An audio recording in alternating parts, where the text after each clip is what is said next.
आगमन झाल्यावर स्वागत झालं नाही, म्हणून अगस्तीला असं वाटलं, अरे मी अगस्ती ऋषी,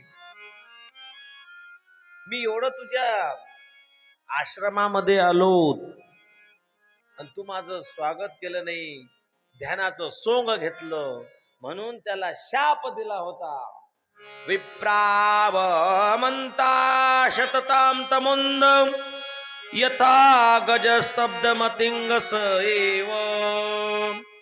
ब्राह्मणाचा अवमान करणारा हे इंद्रद्युम्न राजा, हत्ती सारख्या मंद योनीमध्ये तू जन्म पावशील.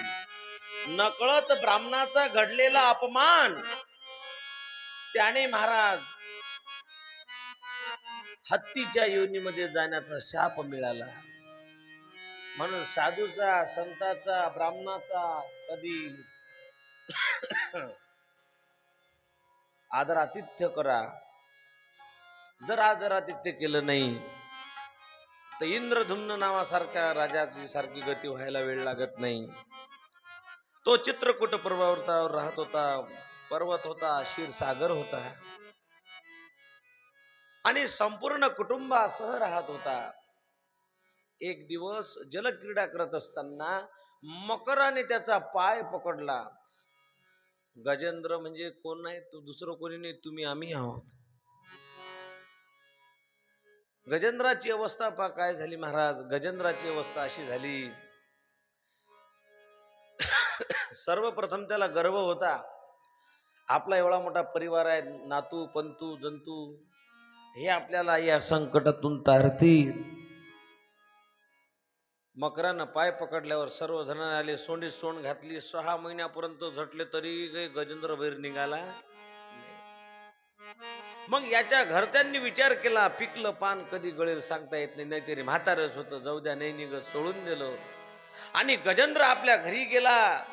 अर्थात गजेंद्राचे सर्व रिलेटिव्ह आपापले घरी गेले. गजेंद्र एकटाच होता. आता मला कोणी नाही, आता मी एकटाच पडलो, आता मला कोण सोडवेल याच्यातून. जीवाला कोणी सोडू शकत नाही ईश्वराशिवाय. जीव हा फक्त ईश्वराच्या शिवाय या जीवाला कोणीहीच मोक्ष देऊ शकत नाही. रडायला लागला. तुम्ही आम्ही सुद्धा गजेंद्रचा मायबाप हो, प्रपंच भवसागरामध्ये आपण बुडलेला आहोत. काळरूपी मकर आपल्याला एक दिवस ग्रासल्याशिवाय राहणार नाही, पण काळापासून सोडवण्यासाठी ना आपल्या जीवाची अधोगती झाली नाही पाहिजे, याच्यासाठी आपल्याला भगवंताची भक्ती करावी लागेल. ज्याप्रमाणे गजेंद्राने धावा केला, त्याने तिथलंच फूल घेतलं आणि विचार केला. गजेंद्र काही कोण्या शाळेमध्ये शिकायला गेला नव्हता, KG1 KG2 ला गेला नव्हता माय बाप हो. त्याने फक्त त्या समुद्रातलं अर्थात सरोवरामध्ये कमळाचं फूल होतं, ते सोंडीनं तोडलं आणि फेकलं. ऐसा जो ब्रह्मांडाचं येई गात माय बाबा पंढरीच्या राया, येई गात माय बाबा पंढरीच्या राया, येई गात माय बाबा पंढरीच्या नाथा, येई गात माय बाबा पंढरीच्या येई गात माय बाबा पंढरीच्या राया, येई गात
जशी प्रार्थना केली तसा फूल फेकलं, सर्वस्व भगवंताला अर्पण केलं. तसे भगवान परमात्मा किती वेगाने निघाले, किती वेगाने निघाले, त्याचा वेग सांगतात. ह कहे लक्ष्मी तो ती कहे गजराज, आगे लगत गोली पीछे ऊत आवाज. लक्ष्मीने विचारलं कुठं चालले? हत्तीपाशी चाललो. हत्ती शब्द उच्चारायला किती वेळ लागते? तर ह चा उच्चार लक्ष्मीपाशी झाला. ती कहे गजराज, ती म्हटल्यानंतर गजराज अर्थात गजेंद्रापाशी भगवान परमात्मा पोचले. मकराचा छेद केला सुदर्शन चक्राने आणि गजेंद्राला त्याच्यापासून मुक्त केलं. गजेंद्र भगवंताची स्तुती करायला लागला. सर्वाच्या चेतना, सर्वाच्या आदि बीजा, विश्व निर्मित्या पोषण करत्या, संहार करत्या, सर्व प्रकाशका, सर्व स्थिती, सर्व व्यापका, सर्व मुनीच्या भक्ती विषया, जपाच्या विषया, अजन्मा अमृत नादी अनंता, रंगहीना अरूपा अगुणा, अदोष तरी पण विश्व निर्मित्या. जी श्री अनंता मधुसूदनाची प्रार्थना आहे ना, जो अभंग आपण प्रार्थना करतो महाराज, ती जी प्रार्थना आहे जगद्गुरु तुकोबारायांनी गजेंद्राने मोक्षानं गजेंद्राने जी स्तुती केली त्यातले सर्व शब्द आहेत. म्हणून श्री अनंता मधुसूदना ही प्रार्थना सकाळ संध्याकाळ जो भगवान परमात्म्यापाशी म्हणते याच्यामध्ये भगवान विष्णूची स्तुती आहे. त्याच्यावर नित्य भगवान परमात्म्याची कृपा दृष्टी राहते. मारा हाक देवा भय अट्टहासे, आणि भगवान परमात्म्याने आले, शिरछेद केला आणि त्याच्यापासून मुक्ती केली. त्याने भरपूर स्तुती केली गजेंद्राने भगवंताची. मकर म्हणे माझा उद्धार कोण नाही केला? जर माझा उद्धार करत नसाल तर उद्या पेपर मध्ये बातमी देतो मी की देवानं वचन खोटं केलं. हरिप्राप्तीशी उपाय धरावे. अरे हा संत, हा देव तुझा भक्त आहे, हा गजेंद्र तुझा भक्त होता, मी त्याचे पाय पकडले एवढे दिवस, त्याचाही उद्धार केला. परीक्षिती राजाला सांगतात, हे परीक्षिती राजा, जोपर्यंत गजेंद्राने सर्वस्व भगवंताला अर्पण केलं नाही तोपर्यंत भगवंत आले नाही. त्याचप्रमाणे संसारातले तुम्ही आम्ही जीव सर्वस्व भगवंताला अर्पण करणार नाही आणि फक्त देवाशिवाय मला कोणीच नाही. विठ्ठल बाप माय चुलता, विठ्ठल भगिनी आणि भ्रात, विठ्ठल विना साळ नाही गोता, तुका म्हणे आता नाही दुसरे. ही ज्याची भावना आहे त्या भगवंताची, त्या भक्ताचं सर्व संकट, सर्वस्व भार भगवान परमात्मा वाहतो. गोपाल कृष्ण भगवान की जय. हे परीक्षिती राजा, त्याचप्रमाणे अगस्ती मुनीचा अपमान कोण केला? अपमान केला नव्हता, ध्यानस्थ होता तरी अपमान झाला होता. न कळत अपमान झाला तर त्याचं प्रायचित्त हे भेटलं. यम्न धुम्न राजाला आता असाच अवमान इंद्रानं दुर्वासाचा केला होता. तर त्या अपमानाचं फल काय झालं तुला सांगतो. एकदा दुर्वास ऋषी वैकुंठामध्ये गेले. भगवंताला आनंद झाला. भगवंतानं आपल्या गळ्यातली जे कधी स्वप्नात नव्हती फुलाची माळ ते दुर्वासाच्या गळ्यात दिली. दुर्वासाच्या गळ्यात दिली. दुर्वासन भेटले. निघाले. येता येता इंद्राची भेट झाली. इंद्र गजेंद्रावर बसलेलो, तो ऐरावतावर बसलेला होता. आणि भेट झाली. दुर्वासाला वाटलं इंद्र हा देवाचा अधिपती आहे, म्हणून आता काय करावं. तर आता आपण आपल्याला जे माळ मिळाली ही इंद्राच्या गळ्यात टाकावं. म्हणून इंद्राच्या गळ्यामध्ये माळ टाकण्यासाठी ते ऐरावताच्या सोंडीत अर्थात त्या हत्तीच्या सोंडीत दिली. ऐरावत्यानं ती माळ घेतली फुलाची आणि ती इंद्राच्या गळ्यात न टाकता आपल्या पायाखाली आणली. जशी पायाखाली चुरडली तसंच दुर्वास ऋषीने शाप दिला. हे जे फुल आहे ना, हे फुल ऐका माय बाप हो, या प्रत्येक फुलामध्ये लक्ष्मीचा वास आहे. कशाचा वास आहे? म्हणून फुल आपल्या पायदळीने कधीच नाही आलं पाहिजे. कधीच ते फुलं टाकून तिच्यावर कोणाला चालायला नाही लावलं पाहिजे. फुलामध्ये लक्ष्मीचा वास आहे. अरे फुलामध्ये दुर्वास ऋषी म्हणू लागले लक्ष्मीचा वास आहे. आणि त्या लक्ष्मीला पायाखाली तोळवलं, तू निर्धन होशील, दरिद्री होशील, असा शाप दिला दुर्वासाने. जसा शाप दिला महाराज तशीच इंद्राची संपत्ती समुद्रामध्ये पडली. इंद्र दुर्बल झाला. दैत्यगुरु शुक्राचार्यांना समजलं. दैत्यगुरु शुक्राचार्यांनी याला सांगितलं आपल्या शिष्याला. आणि देव दानवांचं युद्ध पेटलं. आणि एवढा त्रास दिला देवताला. येत होते चापटा मारायचे, निघून जायचे. सर देव लोक महाराज त्रस्त झाले. ब्रह्मदेवाकडे आले. ब्रह्मदेव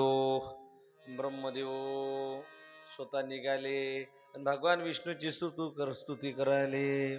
स्तुती करायला लागले. शशांक चक्रम सकिरीट कुंडलं सपीत वस्त्रम सरसीरोक्षणं सहार वक्षस स्थल कौस्तुभक श्रियं नमामि विष्णुं श्रीसा चतुर्भुजं.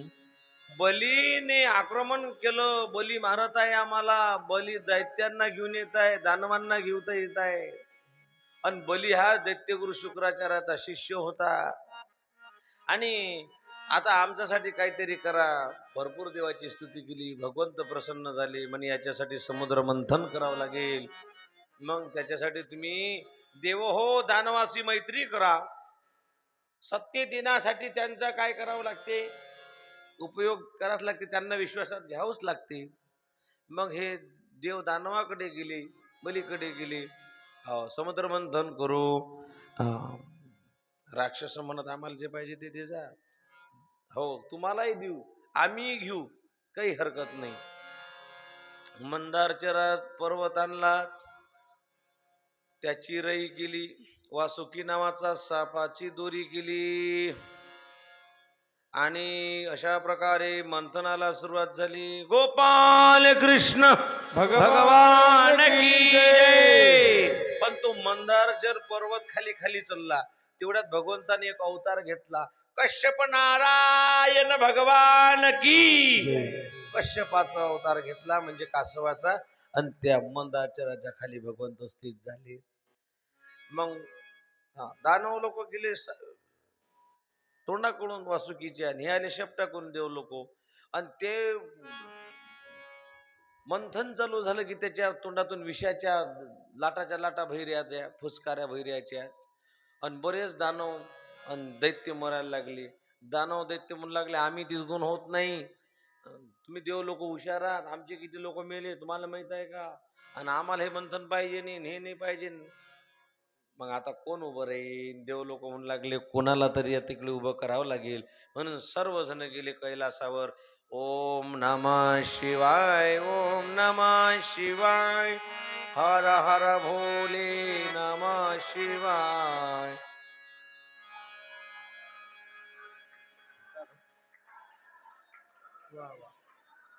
नमः पार्वती पतये हर हर. टाइम कमी असल्यामुळे शिवजींनी लोकच डोळे उघडले. सांगा काय म्हणता? म्हणत आम्ही समुद्र मंथनासाठी, तुम्ही चला. पार्वती माता म्हणू लागली, ओ शिवजी, हे देव लोक हुशार आहेत. आताच पेपरात बातमी आली ती, ते ईशान लोक मेले म्हणून, दानव मेले म्हणून. पाहिजा तुम्ही साधे भोळे आहे बरं, तुमचा कोणी फायदा घेते बरं, म्हणून तुम्हाला भोळा शंकर म्हणतात बरं. गेले शिवजी गेले. शिवजीले म्हणत वासुकीच्या तोंडाकडून व्हा तुम्ही. भगवंतानं या देव लोकांचं सर्क करायसाठी ते विषाच्या धारा महाराज लाटा सहन केल्या. आणि अशा प्रकारे मंथन चालू झालं. गोपाल कृष्ण भगवान की जय. पहिलं रत्न निघालं ते विष. देव म्हणत आम्ही घेत नाही, दानव म्हणत आम्ही घेत नाही. मग कोण घेईन? काही देव लोक म्हणत कुच कालवाला पाय नाही, हे साधे बुवा महादेव हे घेतातच. आणि सर्वांनी सांगितलं, विनंती केली भगवान शिवजींनी, ते हलहल विष पिले. पण कंठाचा दाह होत होता, कंठामध्ये साठवलं म्हणून साप गुंडाळला आणि राम हे नाव कंठामध्ये ठेवलं. विषहळला महादेव, विषहळला महादेव, विषहळला महादेव, विषहळला महादेव, विषहळला महादेव. आय राम पूजे सदाशिव, राम पूजे सदाशिव, भजन करी महादेव, भजन करी महादेव.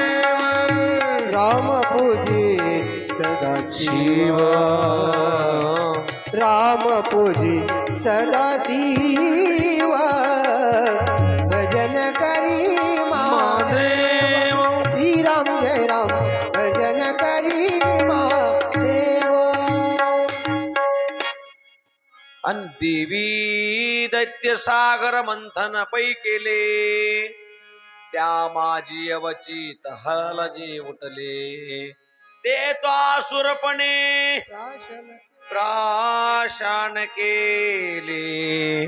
निळकंठ नाम प्रसिद्ध झाले. बोलो निळकंठेश्वरम भगवान की.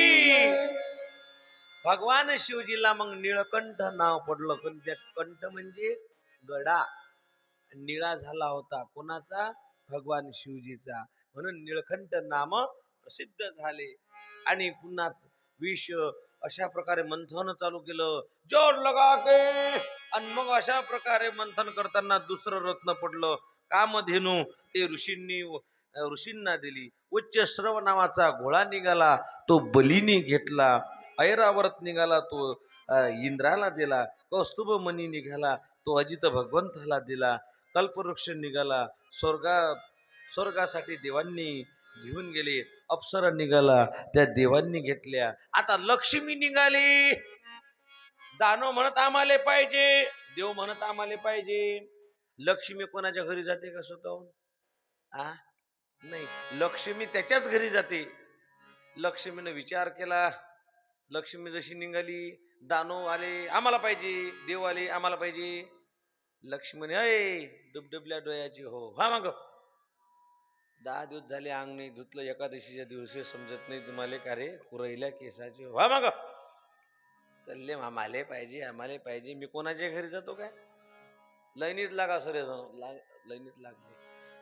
ब्रह्मदेवापाशी पाय गेले. अरे बापरे, याले 4 तोंड आहेत. एका तोंडाने चहा मागीन, दुसऱ्यानं कॉफी मागीन, उसळ द्या. याचं कोण करत बशी 4 तोंडाच्या माणसाचं? मग आले इंद्रापाशी. ह्या इंद्रिया होय, ह्या कितीक दिवस राहते. मग आता या पुण्याची पावटी सरी अर होय माग म्हणे. मग पुढे बली, अरे हे दैत्यच आहेत, यांच्या माग काय लागायला पाहिजे. मग भगवान परमात्मा सुंदर रूप दिसलं. एवढं सुंदर रूप दिसलं देवाचं, सुंदर ते ध्यान. लगेच माळ घालायला सुरुवात केली. भगवंताने मान फिरवली. लक्ष्मी थांब, हे माझं शरीर माझ्या सर्व भक्ताने व्यापून टाकलेलं आहे. हे जे माझं हे जे दिसते ना, हे हिच्यामध्ये भक्त साठवलेले आहेत. माझे फक्त पाय तेवढे मोकळे आहेत. तुला पायाची सेवा करायची असेल, मान्य असेल तच गळ्यामध्ये हाल घाल, नाही तर जागाने आपल्यापाशी कोणापाशी चालली जाय. लक्ष्मी त्याच्याच घरी येते ज्याच्या घरात भगवान विष्णूची, पांडुरंगाची, दत्ताची पूजा होते. जो नेमकं लक्ष्मीच्याच मागे लागते. लक्ष्मी म्हणते मी पतिव्रता आहे, माझा पती जिथे तिथेच मी आहे. म्हणून आपल्या घरी विष्णूची पूजा, पांडुरंगाची पूजा, दत्ताची पूजा, महादेवाची पूजा जर झाली, लक्ष्मी घरी येण्यासाठी वेगळी उपासना नाही करावं लागत. आता मार्गशीर्ष महिना चालू आहे, तुम्ही लक्ष्मीची काय करता, पूजा करता.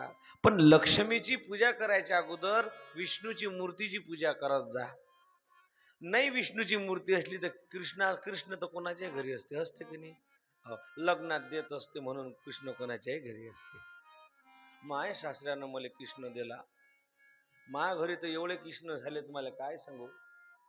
एवढे मस्त खेळतात देवाऱ्यात. असू द्या, कृष्ण कोणाच्याही घरी असते. कोण के लग्नात, कन्यादानाच्या बाबतीत त्याच्यावरूनच पाणी टाकते. बरोबर आहे की नाही. मग पहिले कृष्णाची पूजा करा. कृष्णाची पूजा झाल्यानंतर हात जोडून 5-10 मिनिटं म्हणत जा रामकृष्ण हरी, रामकृष्ण हरी. एक माळ करा, कृष्णाची चांगली साधना करा, नमस्कार करा, प्रसाद ठेवा, आरती करा कृष्णाची. आरती कुंज बिहारी की गिरीधर कृष्ण मुरारी की. भगवंत कृष्णाच्या भक्तीमध्ये पहिले तल्लीन व्हा, मग कुठे लक्ष्मीची पूजा करा. लक्ष्मी एवढी प्रसन्न राहते कारण की पतीची या मता अनुसरणी पतिव्रता. पतिव्रतेचा मान काय जात आहे, पतीच्या मानात तिचा मान आहे, पतीच्या अपमान मध्ये तिचा अपमान आहे. असो माय बापू हो, मार्गशीर्ष महिन्यामध्ये चांगली गोष्ट असते, लक्ष्मी पूजा करा. पण पहिले कृष्णाचे करत जा, मा कृष्णाची पहिले पूजा करत जा, मग लक्ष्मीची पूजा करा. तुमची पूजा लक्ष्मीला एवढी आवडेल, एवढी आवडेल, तुमच्या घरची धन समृद्ध व्हा. तुम्ही कशाचीच तुम्हाला गरज पडणार नाही, एवढे तुम्ही धनवान होसाल. असो, लक्ष्मीने मान्य केलं मी तुमची पायाची सेवा करत जाईल. ते तर पाय धुयावयाच्या दैवा पात्र झाली. आणि मग पुढे पुन्हा समुद्र मंथन चालू झालं. पुढे वारुणी निघाली, वारुणी दैत्यांनी घेतली. वारुणी दैत्यच घेत असतात. गोपाल कृष्ण भगवान.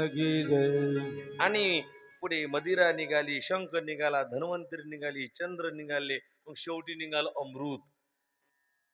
देव म्हणत आम्हाला पाहिजे, दैत्य म्हणत आम्हाला पाहिजे. आणि ते खेचाखेच करता करता दैत्यांच्या हातात तो अमृत कलश गेला. आणि देवाला असं वाटलं आता काय करावं.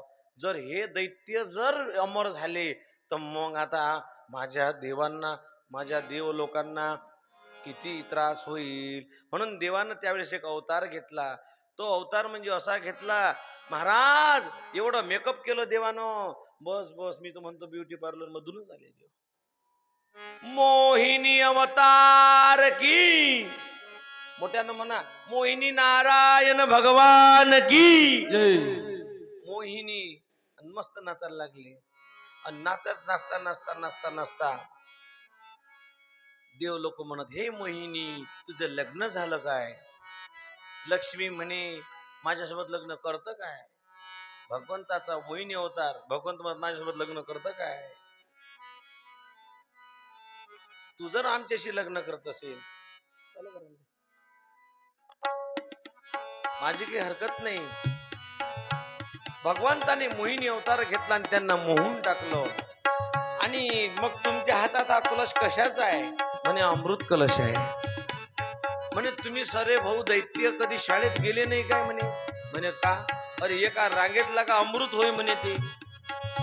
तो काय चहा होय काय म्हणे की ताक होय? त्यांचा बादचा कलश घेऊन घेतला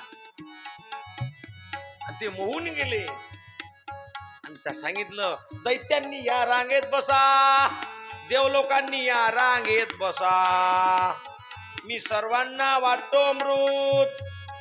देव म्हणू लागले दैत्यांना, अरे हे वरचं पातळ पातळ अमृत आहे, हे मी देवलोकाला वाटतो ना, अंदरचं घट्ट घट्ट आहे की नाही ते मग तुम्हाला देतो. देवलोकांना वाटणं चालू केलं. एक अशा प्रकारचा दैत्य तो देवाच्या रांगेत बसला, राहू नावाचा, आणि तो त्याने अमृत पिणार. तेवढ्यात देव लोकांनी सांगितलं देवा हा राहू आहे दैत्य. देवानं अमृतचा कलश फेकून दिला आणि मूळ अवतारावर आले आणि त्याचा शिरच्छेद केला. म्हणून राहूला एवढीच मान आहे. समुद्र मंथन झालं, इंद्राची संपत्ती परत मिळाली, पण दैत्य गुरु शुक्राचार्य चुपचाप नीट बसले. भली त्यांनी विश्वासघात केला आपला. मग आता तू 100 यज्ञ कर, तू 100 यज्ञ कर आणि पुन्हा तू इंद्रपदाची गादी मिळू आणि या इंद्र लोकांवर, या देव लोकांवर अधिपत्य तुझं गाजो. म्हणून 100 अशा प्रकारचे यज्ञ चालू केले आणि 100 यज्ञ चालू करायला सुरुवात केली. सुरुवात करत असताना देव माता अदिती कश्यपाकडे जाते आणि कश्यपाला सांगते की हे कश्यपजी, हे भगवान, आता माझे जे देव मुलं आहेत यांचं कसं होईल? त्याने जर राजगादी मिळाली तर यांची अवहेलना होईल, यांना त्रास देतील. म्हणून कश्यप आपल्या अदितीला पोयोपव्रत सांगतात. त्या 12 दिवसाचं हे व्रत आहे. फाल्गुन महिन्याच्या प्रतिपदेपासून करायचं असते. माघ महिन्याच्या अमावस्येने वराहाने उकरलेल्या मातीने अंगमर्दन करून स्नान करावं. नंतर शुद्ध पाण्याने स्नान करून प्रतिपदा फाल्गुनाच्या पासून तर द्वादशी पर्यंत विष्णूची उपासना करावी. दररोज मंत्र म्हणावा, नमस्तुभ्यं भगवते पुरुषाय मह्यसे सर्वभूत निवासाय वासुदेवाय साक्षिणे. हे अदिती, तू जर असं केलं तर तुझ्या पोटी एक सुंदर अशा प्रकारचा मुलगा जे देव येईल जन्माला, देव अवतार घेईल आणि तो या दैत्यांचा संहार करीन.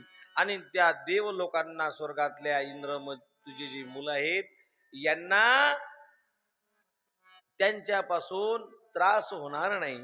म्हणून अशा प्रकारे ते अगदी व्रत केलं आणि व्रत केल्यानंतर भगवान परमात्मा प्रसन्न झाले आणि सांगितलं, हे अदिती, तुझी मनोकामना मी जाणते. तू पोयोपव्रताचे माझे पूजन केले, आराधना केली, उपासना केली. मी प्रसन्न झालो. मी कश्यपाच्या रक्तातून तुझ्या उदरामध्ये प्रवेश करेल व वामन भगवान म्हणून अवतरित होईल.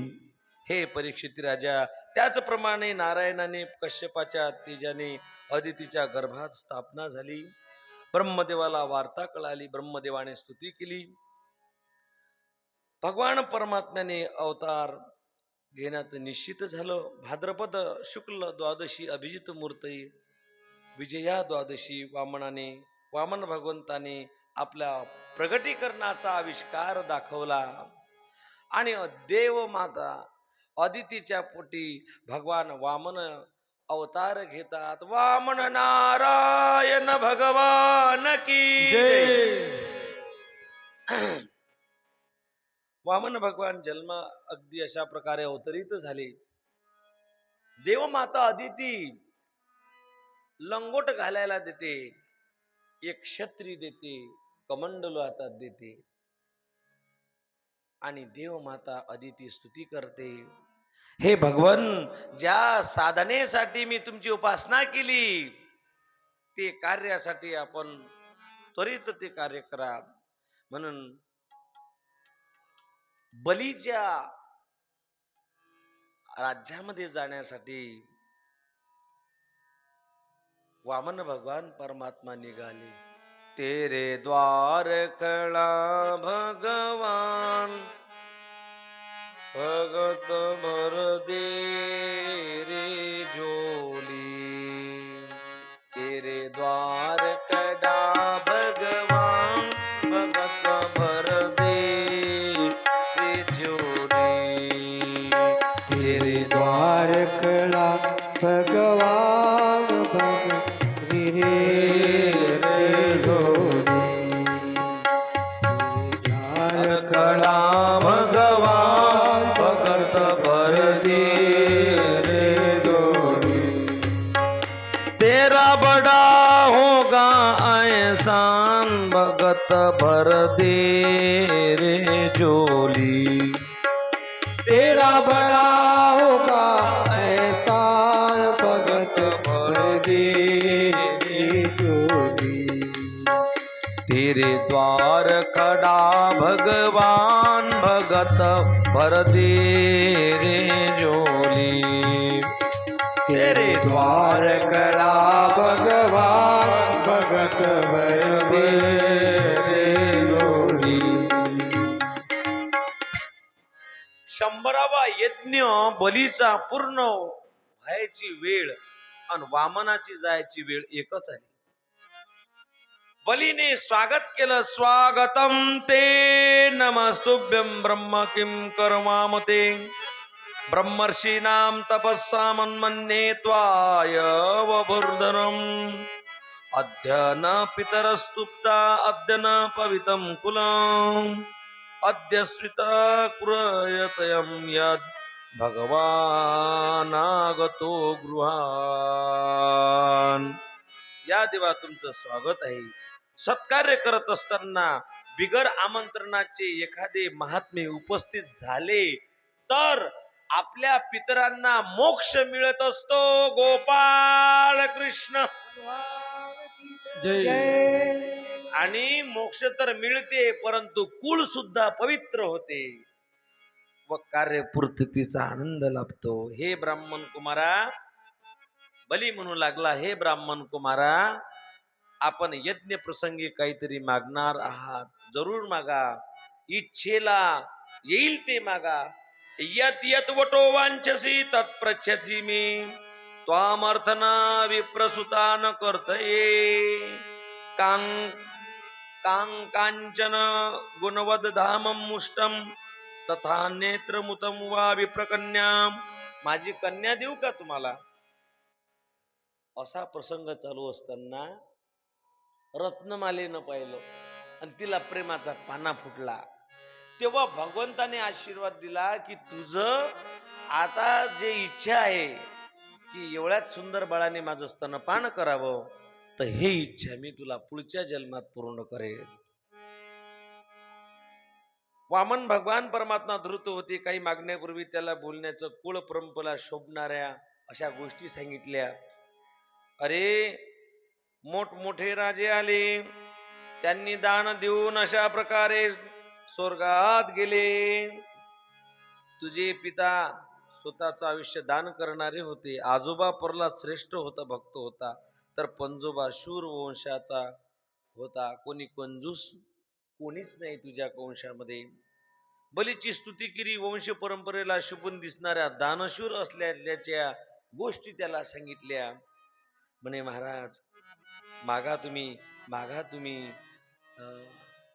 वामन महाराज भगवंत म्हणू लागले, वामन नारायण भगवान म्हणू लागले, अरे मला पाहिजे तरी काय, मला काहीच नको देऊ, वेळ कमी आहे. अरे तू फटकन मागतो, फटकन तू देऊन दे. मला फक्त त्रिपाद भूमी पाहिजे. किती? त्रिपाद भूमी पाहिजे. त्याला असं वाटलं, वामन देव याचे 3 पाय इथून तर तिथपर्यंत. पण भगवान परमात्मा होते ते. भगवान परमात्म्याने सांगितलं, देतोस का? म्हणे दिले. म्हणजे तसं नाही, संकल्प घे, पाणी हातावर घे, म्हण ममो आत्मना वेदोक्तो व्राणोक्तो पुण्य प्राप्त्यर्थम त्रिपाद भूमी दानम वामन भगवान करिष्ये, सोड पाणी. तेवढ्यात दैत्य गुरु शुक्राचार्य आले. बली, हे काय करून आला? तो देव होय, तो धृत आहे. अरे तुला तो संपवून टाकील, तुला माहित नाही. बली म्हणे, ओ महाराज इकडे व्हा तुम्ही. दान देत असताना मनामनात नका करत जाऊ. दान कोणी देत असलं त्याच्या मनामनात करू नये. एवढं देतं काय? कारण की घातलिया भय नरका झाली. म्हणून पाणी टाकण्यासाठी त्या कमंडलू मध्ये पाणी पळतच नव्हतो. दैत्यगुरु शुक्राचार्य त्याच्यामध्ये काय बसले होते? जाऊन बसले होते सूक्ष्म रूपानं. ते पाणी पळत नव्हतं. म्हणून एक गवताची काळी घेतली आणि ते तिच्या टोचली. झालं असं महाराज, आळ आला म्हणून फोडी डोळा, आळ आला म्हणून फोडी डोळा, काळाला म्हणून पोळीला डोळा, काळाला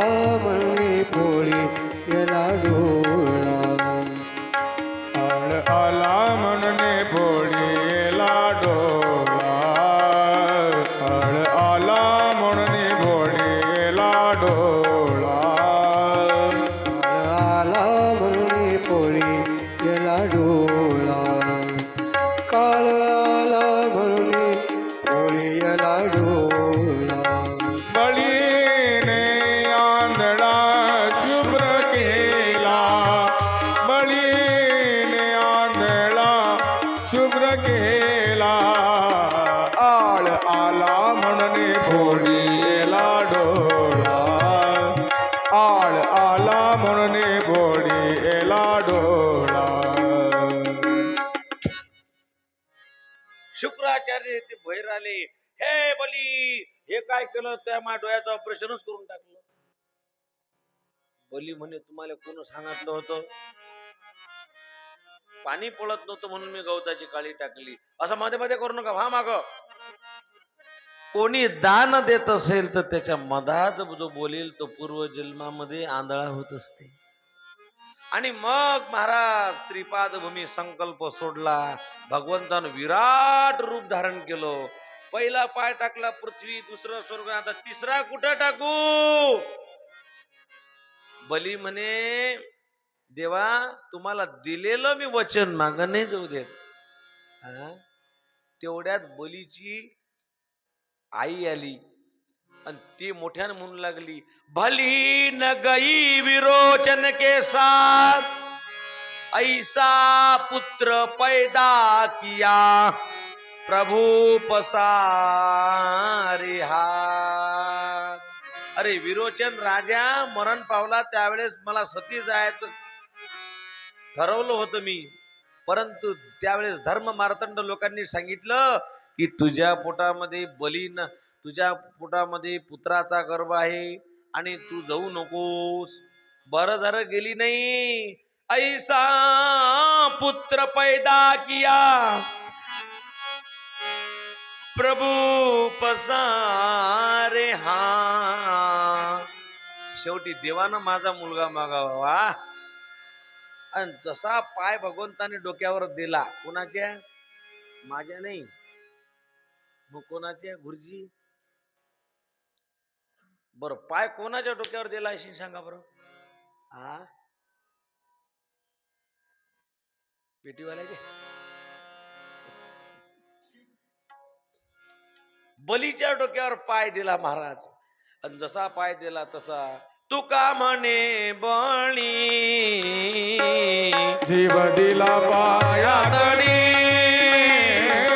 जीव दिला पायातडी, जीव दिला पायातडी. हो, तुका म्हणे बळी, जीव दिला पाया तळी. बळीला पाताळात घातलं. बरं, पाताळात घालून त्याला एकट्याला ठेवलं काय? द्वारपाळ बळी, बळी द्वारी झाला. बळीच्या दारावर अजून तो दारवंटा करून आला. बळी कायच्यात आहे? पाताळात आहे. जास्त खोदू नका, दिशीन तो पाताळात घातला. आणि बळीला पाताळात घातलं. का घातलं? तर तो यज्ञ करून पुन्हा अशा प्रकारचा काहीतरी त्याने बिघाड केलाच असता. इंद्रपदाची गादी प्राप्त करून पुन्हा त्रास दिला असता. हे परीक्षिती राजा, याप्रमाणे भगवान परमात्म्याने वामन अवतार घेतला आणि वामन अवतार घेऊन बलीला पाताळात घातलं. भगवंताचे अनेक अवतार आहेत. पुढे मत्स्य अवतार झाला. हयग्रीवाने वेद चोरून नेले, त्याच्यासाठी भगवंताने मत्स्य अवतार घेतला आणि वेद परत ब्रह्मदेवाला आणून दिले. इथं अष्टमस्कंद समाप्त झाला. गोपाल कृष्ण. आता नवमस्कंदाला सुरुवात झाली.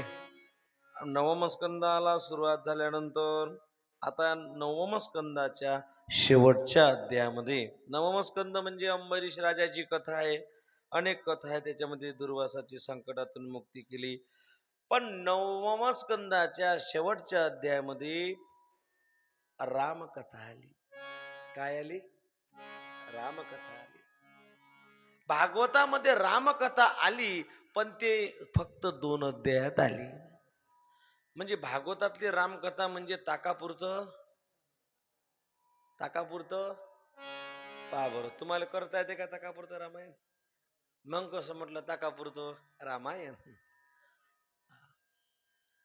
पहिले एका आमच्या घराशी जे रई लागे रई, मग आई म्हणे आण रे ताक. गेलो ताक आणले. पण ते मारवाडीन म्हणे कठे गए थे महाराज तुम, रामायण की कुछ बातें बताओ तब तुम्हारे को ताक देंगी. मी म्हटलं इले आता ताकापुरतं रामायणच सांगा लागते. मग लगेच सांगितलं प्रभू रामचंद्र भगवान की जय. दशरथ नंदन राम प्रभू, त्यांचा राज्याभिषेक. तेवढ्यात मंथरा आली. 14 वर्षाचा वनवास. निघाले वनवासात. पंचवटीला आले आणि सीतेचं हरण रावणानं केलं. आणि मग राम रावणाचं युद्ध झालं. प्रभू रामचंद्र भगवान की दे ताक. याले काय म्हणतात? ताकापुरतं रामायण. पण लक्षात ठेवा, भगवान परमात्म्याची रामकथा अशी आहे. मी तुम्हाला रामकथा सर्वांनाच माहिती आहे, पण मी तुम्हाला राम शब्दाचा अर्थ सांगतो, जो जेणेकरून आपल्या हृदयाला स्पर्श करून जाईल. राम या शब्दामध्ये 3 शब्द आहेत. किती? राम या शब्दाचा विग्रह करा. र अधिक अ अधिक म, राम म. लक्षात ठेवा. बरेच जण म्हणतात राम म्हटल्यानंतर पापाचं काय होते? क्षालन होते. पाप जळून खाक होते. पापाचं क्षालन आणि पाप जळून का खाक होते? व्याकरण दृष्ट्या त्याचा विग्रह आणि त्याचा अर्थ पहा. माय बाप हो, र शब्द म्हणजे अग्निबीज आहे. र शब्द काय आहे? बोला बोला, काय आहे? अग्निबीज आहे. र शब्द अग्निबीज असल्यामुळे ते पापाला भस्म करते. अ शब्द सूर्यबीज आहे. र अ म 3 अक्षरापासून राम झाला. एका एका शब्दात सांगतो. विग्रह केला तर मधात अ आला. अ हा सूर्यबीज आहे. तो बुद्धी शुद्ध करते. काय करते? बुद्धी शुद्ध करते. जो राम म्हणते त्याचं पाप भस्म होते. जो राम म्हणते त्याची बुद्धी शुद्ध होते. आता म या शब्दाचा अर्थ आहे का? म हे चंद्र बीज आहे. ते शीतलता देते आणि आपलं मन शुद्ध करते. काय करते? आपलं मन शुद्ध करते. म्हणून भज मन राम चरण सुखदाई. हो, मन शुद्ध होत असेल, आपलं पाप शालन होत असेल, तर फक्त राम शब्दानं काय होते? राम शब्दाने.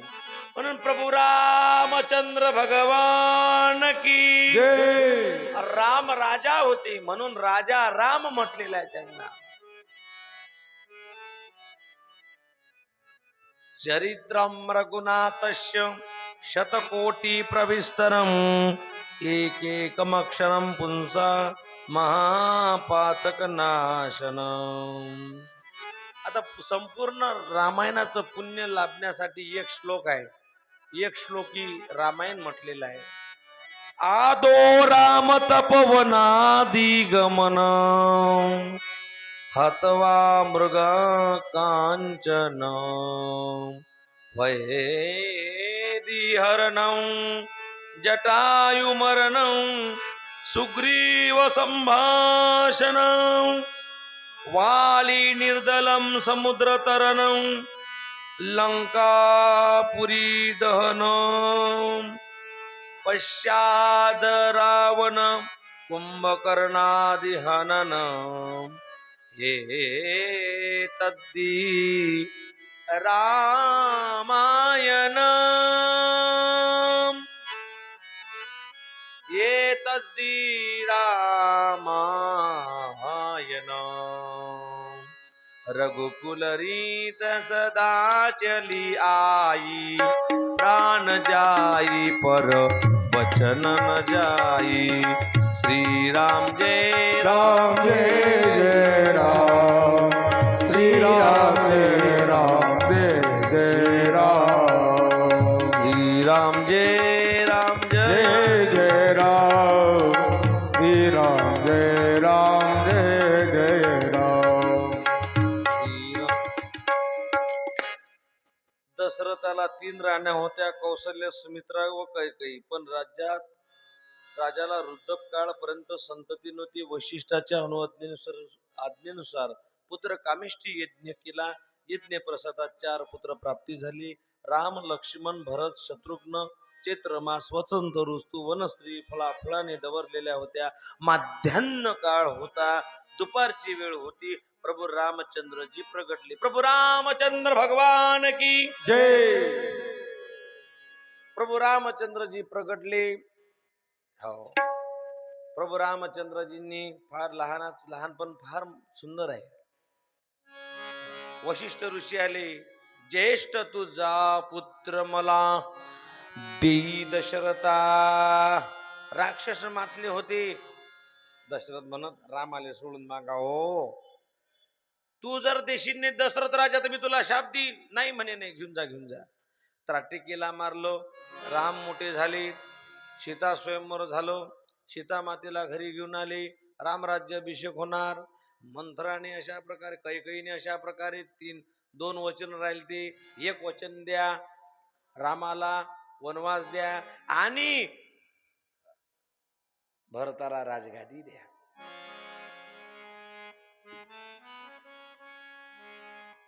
मंथरा डोक्यात घुसली आणि कैकेयीनं असं मागितलं. म्हणून तेव्हापासून कैकेयीचं कोणी नाव ठेवत नाही. ठेवते काय? पिंकी ठेवते, सुभद्राबाई ठेवीन, गंगाबाई ठेवीन, भारती ठेवीन, पुष्पाबाई ठेवीन, पण कैकेयीचं नाव कोणी ठेवत नाही. प्रभू रामचंद्रजी वनवासाला गेले. सीता मातेचं हरण झालं. रामाचं आणि रावणाचं अशा प्रकारे युद्ध झालं. रावण भगवान परमात्म्याने टाइम कमी असल्यामुळे लवकर मारून टाकला. प्रभू रामचंद्र भगवान की जय. राम प्रभूचा राज्याभिषेक झाला. गोपाल कृष्ण भगवान हे तद्दी रामायण. आणि अशा प्रकारे रामकथा संपली. नवम स्कंद समाप्त झाला. गोपाल कृष्ण भगवान की. आता दशम स्कंदाला सुरुवात करत असताना एक श्लोकी भागवत श्लोक आलेला आहे. ज्याप्रमाणे एक श्लोकी रामायण आहे, त्याच प्रकारे मायबापू हो, एक श्लोकी भागवत सुद्धा श्लोक आहे. दशम स्कंद, 10व्या स्कंदामध्येच भगवंताचा अवतार का आहे? त्याचं कारण आहे 9 विधा भक्ती व्यवस्थित झाल्याशिवाय भगवान परमात्मा जन्माला येत नाही. म्हणून दशम स्कंदामध्ये भगवंताचा अवतार कार्य आहे. दशमस्कंद जो आहे मायबापू, हा दशमस्कंद म्हणजे भगवंताचा अवतार कार्य म्हणजे दशमस्कंद आहे. या दशमस्कंदामध्ये भगवंताने अवतार घेतला. बरं, देवाने अवतार का घेतला? या पृथ्वीवर अधर्म अशा प्रकारचा मातला होता. पापी जे अभक्त, दैत्य जे मातले, धरणीसी झाले ओझे त्यांचे. म्हणून महाराज धरणीशी झाले ओझे त्यांचे. पृथ्वी माता तिथपर्यंत सुव्यवस्थित चालते जिथपर्यंत पुण्य आहे. आणि ज्या वेळेस या पृथ्वीवरलं पुण्य कमी होते अन पाप वाढायला लागते, असह्य झाल्यानंतर हे पृथ्वी भगवंतापाशी जाते. वत्सरूपी पृथ्वी ब्रह्मया पाशी जाय, नेत्री तोय वातसे. आणि नेत्री वाहे तोय सांगतसे, बुडविला धर्म धर्म झाला फार, सोसवेना भार आता मज. ब्रह्मा आणि इंद्र बरोबरी शिव, चालले सर्व क्षीरसागरेशी. नामा म्हणे आता करता ती स्तुती, सावधान चित्ती परिसवावी. भगवंताची स्तुती केली आणि वत्सरूपी म्हणजे गायचं रूप धारण करून ही पृथ्वी भगवंतापाशी गेली, ब्रह्मदेवापाशी गेली. ब्रह्मदेवानं भगवान विष्णूपाशी नेलं. भगवान विष्णूला सांगितलं. भगवान विष्णू म्हणू लागले आता मी अवतार घेईल. पण अवतार घेत असताना आकाशाची वाणी सांगे सकळासी, तळमळ मानसी करू नका. देवकीच्या गर्भा येईल भगवान, रक्षिल ब्राह्मण गाई भक्त. उतरील भार मारील दैत्यासी, आनंद सर्वासी करील तो. भगवान परमात्म्यानं सांगितलं आता मी अवतार घेतो. मग शेषा प्रति बोले लक्ष्मीचा वरो, चला अवतार घेऊ आता. पृथ्वीवरी दैत्य मातले ते फार, या लागे अवतार न घ्यायची आता. मग शेषाला म्हटल्यानंतर शेष म्हणे हपा, आता राम अवतारात तुम्ही फार माझा त्रास दिला, 14 वर्षाचा उपास घडला मला, आणि आता मी अवतार घेत नाही. मग भगवंत म्हण शेषा आता तुला मी मोठा मान देतो. पूर्वी तू अनुज झालासी कनिष्ठ, सोसले कष्ट मज सवे. आता तू माझा मोठा भाऊ आहे. आता तू वडील भाऊ आहे आणि पाडील आज्ञा तुझी बारे. देवकीच्या उदरा राहावे जावणी, माईशी सांगून पाठवितो. योग माया तुझ काढीन तिथुनी, घालीन नेऊनी गोकुडासी. लक्ष्मीशी सांगे तेव्हा ऋषिकेशी, कौंडण्यपुरा जावे तुम्ही. नामा म्हणे ऐसा करून विचार, घ्यावया अवतार सिद्ध झाले. त्यावेळी शूर हा मथुरा मंडलाचा राज्य कारभार पाहत होता. त्याचा मुलगा विवाह उग्रसेन त्याची पत्नी देवकीशी, आणि अशा प्रकारे वसुदेवाचा देवकी सोबत विवाह थाटामाटात पार पडला. आता वसुदेवा देत देवकी बहीण लग्ना माझी विघ्न झाले ऐका. कंसानं ते वरात हाकलत घोड्या हाकलत निघाला रथावर, आणि तेवढ्यात मोठ्यानं आकाशवाणी झाली. आकाशाची वाणी सांगे कंसासी, आठवाईचा पुत्र वदील तुझसी. ऐकोनी मानसी क्रोधावला. आकाशाची वाणी अशी झाली की आकाशाची वाणी सांगतसे कंसा, मानी रे भरवसा बोलण्याचा. आटाबाईचा पुत्र वधील तुझसी ऐकोनी मानसी क्रोधावला. आता आकाशाची वाणी म्हणे, कंसा माझा भरोसा मान, देवकीचा आठवा मुलगा तुला मारून टाकेल.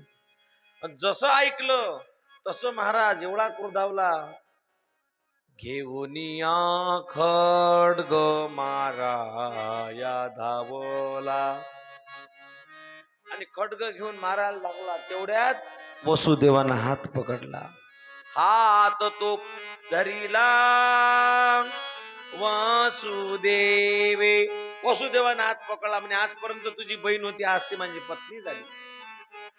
अरे राजा, स्त्री भ्रूण हत्या करू नको. अरे 100 किडे मारले तर 1 कोंबडं मारायचं पाप लागते. 100 कोंबडे मारले तर 1 मेंढू मारल्याचं पाप लागते. अरे 100 मेंढ्या मारल्या तर 1 गाई मारल्याचं पाप लागते. अरे 100 गाई मारल्या तर 1 नर हत्येचं पाप लागते. 100 नर हत्या झाल्या तर 1 ब्राह्मण हत्येचं पातक लागते. याही पेक्षा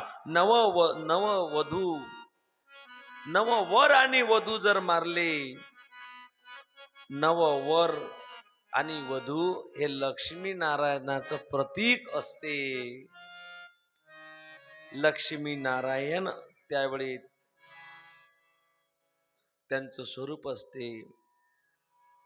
आणि म्हणून नववर वधू जर मारलं तर त्रैलोक्याचं पाप तुझ्या डोक्यावर बसते.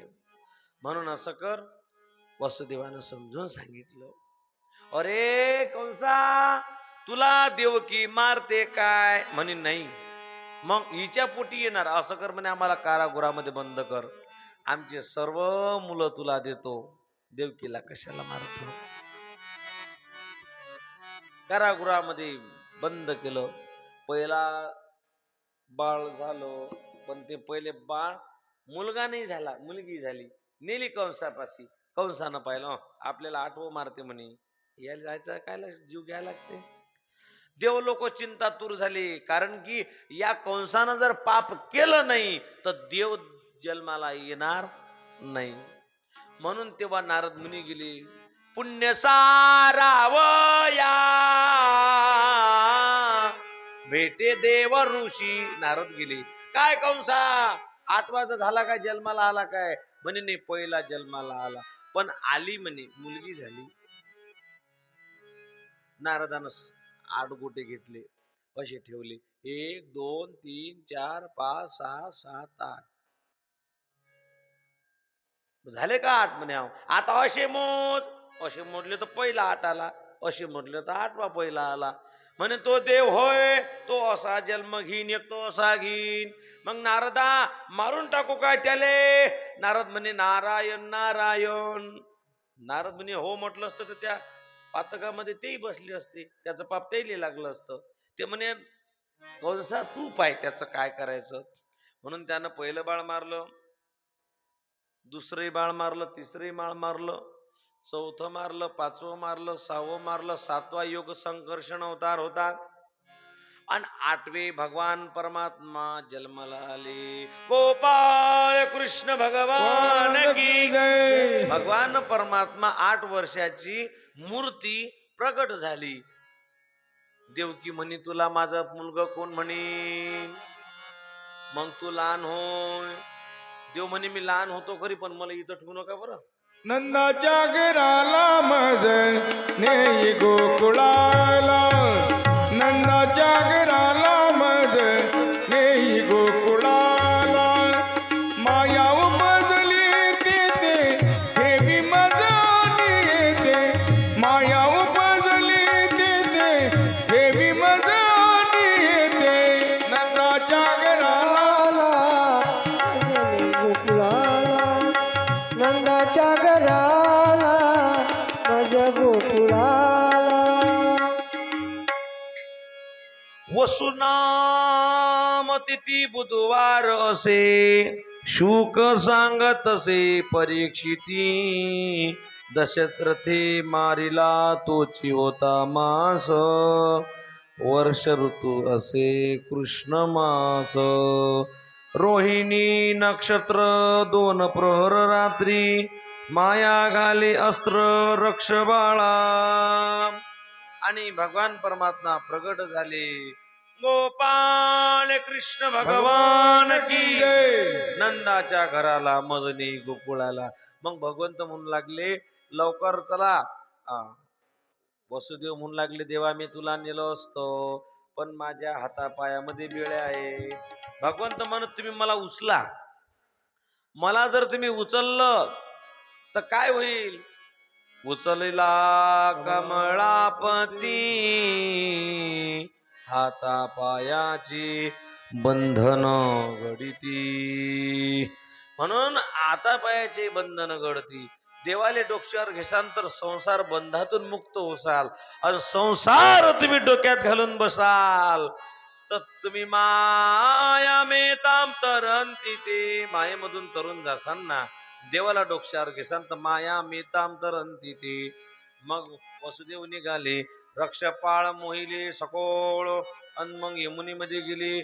यमुनाला भगवंताचं दर्शन घ्यायचं होतं म्हणून यमुनाने काय केलं वर पाणी वाढायला लागलं. वसुदेवाच्या नाकातोंडात जायला लागलं. तेव्हा भगवंताने आपला डावा पाय काढला आणि यमुना मातेला दर्शन दिलं. गंगा मैया की जय. आणि यमुना मातेचं दर्शन झालं. पुढे गेले नंदराजाच्या राजवाड्यामध्ये. तिथे माया उपजली होती. माया उपजली ते नेई मज आणि ते. मायेला तिथं भगवंताला तिथं टाकलं आणि मायेला टोपल्यात घेतलं. माया जशी टोपल्यात घेतली तसे बंधन जसेच्या तसे झाले. जो मायेमध्ये गुरफटला तो बंधनामध्ये अडकला. आणि भगवान परमात्म्याला घेऊन अर्थात मायेला घेऊन नंद राजाच्या वाड्यातून वसुदेव थेट कारागृहामध्ये आले आणि मायेनं रडणं चालू केलं. रडे माया करिया कांत रडे माया करिया कांत. रडे माया करी आकांत. रडे माया करी आकांत. नाम म्हणे जागे झाले धूत. नाम मले दावे धूत. रडे माया करी आकांत रडे माया करी आकांत. रडे माया करी आकांत. कंसाला आज्ञा दिली. आज्ञा समजलं आणि झाला नाही म्हणे. 8वी झाली म्हणे. झाल्याची झाला कधी होईन सांगता येत नाही. गर फिरलं आपटणार दगडावर. तेवढ्यात माया हातून निसटून गेली. माया कोणाच्याच हातात लागत नाही. आणि आकाशवाणी झाली तुझ लागी वदी उपजला मज आधी. अरे तुला मारण्यासाठी माझ्या अगोदर जन्माला आलेला आहे आणि तो गोकुळामध्ये वाढत आहे.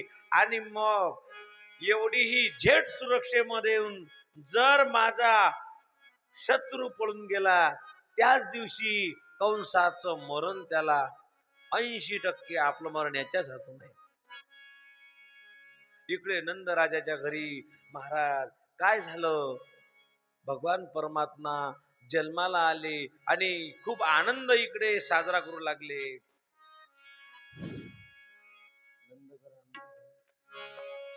नंद घरा आनंद भयो जे कन्हैयाला. गोळ्या बिस्किटाना नंद घरा आनंद भयो जे कन्हैयाला. नंद घरानंद भयो जय कन्हैया लाल की. नंद घरा लाल जय कन्हैया लाल की. जय कन्हैया लाल की. जय कन्हैया लाल की. जय कन्हैया लाल की. जय कन्हैया लाल की. जय कन्हैया लाल की. जय कन्हैया लाल की. जय यशोद्या लाल की नंद घरानंद भयो जय कन्हैया लाल की नंद घरानंद भयो जय कन्हैया लाल की गोविंदा आला रे आला जरा मटकी संभाल ब्रिज बाला गोविंदा आला रे आला जरा मटकी जमाण वीज माला ओ जरा मटकी संभाल ब्रिज बाला हे जरा मटकी जमाण वीज माला ओ जरा मटकी संभाल ब्रिज बाला जरा मटकी जमाण वीज माला गोविंदा आला रे आला जरा मटकी संभाल ब्रिज बाला गोविंदा आला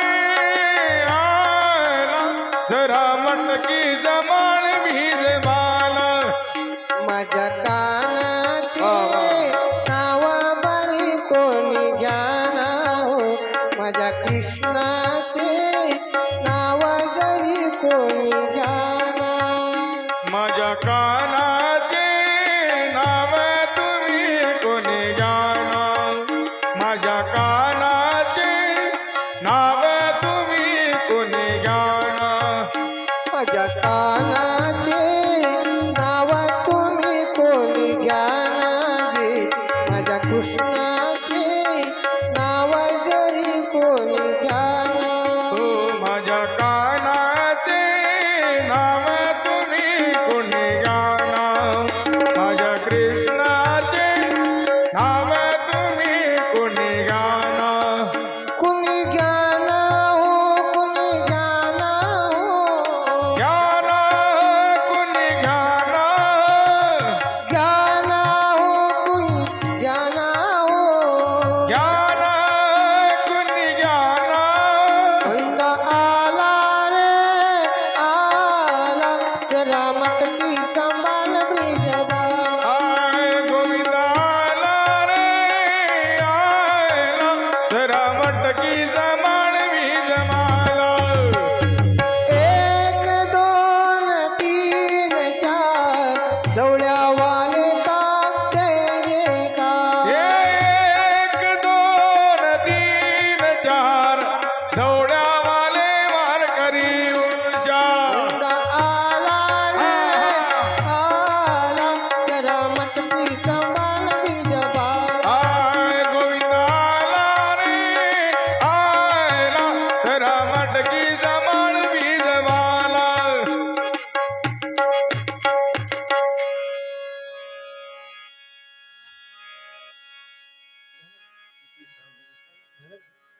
किती सांगू मी सांगू कुणाला किती सांगू मी सांगू कुणाला आज आनंदी आनंद झाला महिला मंडळींनी इथं थोडस आनंद झाला किती सांगू मी सांगो उभे राहा. भगवंताचा जन्म साजरा करायचा आहे. गोल गोल फिरा सर्वजण या. आज आनंदी आनंद झाला. इथं गोल गोल गरबा करा, गरबा गरबा. रास खेळू चला रंग उधळू चला रास खेळू चला गोल गोल रिंगण घ्या. उधळू चला आला आला गकाना आला किती सांगू मी सांगू कुणाला किती सांगू मी सांगू कुणाला आज आनंदी आनंद झाला आज आनंदी आनंद झाला किती सांगू मी सांगू कोणाला किती सांगू मी सांगू कोणाला आज आनंदी आनंद झाला आज आनंदी आनंद झाला अष्टमीच्या रात्री गय मोनीच्या काठी गोकुळ अवतरले दूर सुगालात नाचू गाऊ कालात पैजण तर तरले काना दिसतोय उठून गोपी आल्या नटून काना दिसतोय उठून